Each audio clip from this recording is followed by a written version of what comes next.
I'm going to read the first 3 pages of my new novel, which is due to be published in the autumn of 2017. It's actually going to press now, so hopefully I might have some copies soon. It's about a lady who's in her early 60s, and after her mother dies, she discovers that she is adopted. She also meets a man called Simon.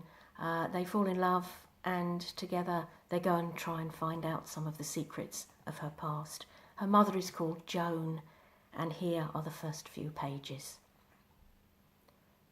Joan's fading body lay resting on a bed in the local hospice. Her mind was numbed with a cocktail of pain-relieving drugs. Her shoulders were propped up by an uneven mound of plastic-coated pillows. Her face was obscured by an oxygen mask. The chaplain walked towards the open door of her room and peered in. She lifted an arm to signal that she wished the clergyman to approach. Father Martin drew up a chair and sat beside her. "Do you need something, Joan?" She pulled the mask from her face. "Paper." Father Martin produced a clipboard with paper from his leather case. He placed it on her chest and put a pencil in her hand. He steadied the paper as Joan began to write. "Dear Louise," the script was barely legible.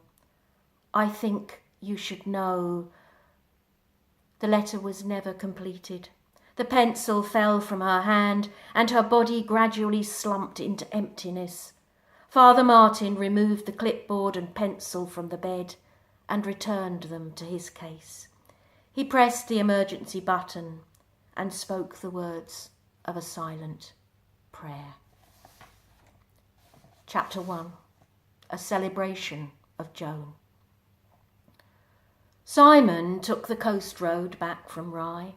He had finished wandering around the market earlier than expected, so decided to stop for a short walk in Fairlight Country Park. It had been a clear autumnal day, but by the time he reached the park, a dense cloud had engulfed the cliff top.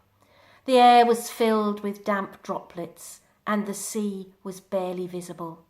He parked by the Fairlight tea rooms and decided to sit inside with a pot of tea for company.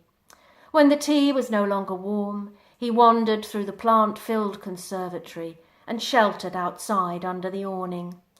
He could just catch a glimpse of Fairlight Church and the blurred horizon beyond. He found himself observing a distant group of mourners who were drifting away from the graveyard. Simon wondered where the family would gather later for the customary tea and finger food. The grey sky and murky rain added a sombre atmosphere to their steps. He glanced down at the discarded cigarette ends surrounding his feet.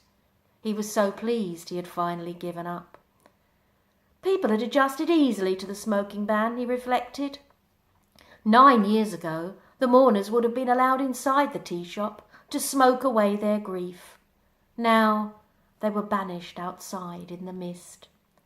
As if reading his thoughts, an older man in a black overcoat slipped away from the group of mourners and lit up a cigarette beside him. "Did you know her?" asked the man. "No," replied Simon. "I was just leaving the cafe and I found myself watching. You?" "Auntie Joan was my wife's cousin. I thought I'd leave the girls to chat while I sneaked a cigarette. They don't get to meet up very often. It takes a funeral to bring a family together. You can tell they're related, can't you? They all have that same stubby body shape. Auntie Joan looked like that too." Simon smiled at the way the man had described the women in his family. "I see your point. They do look similar. All except that lady on the right. She is much taller and leaner. Oh, that's Louise. She's adopted. Different genes."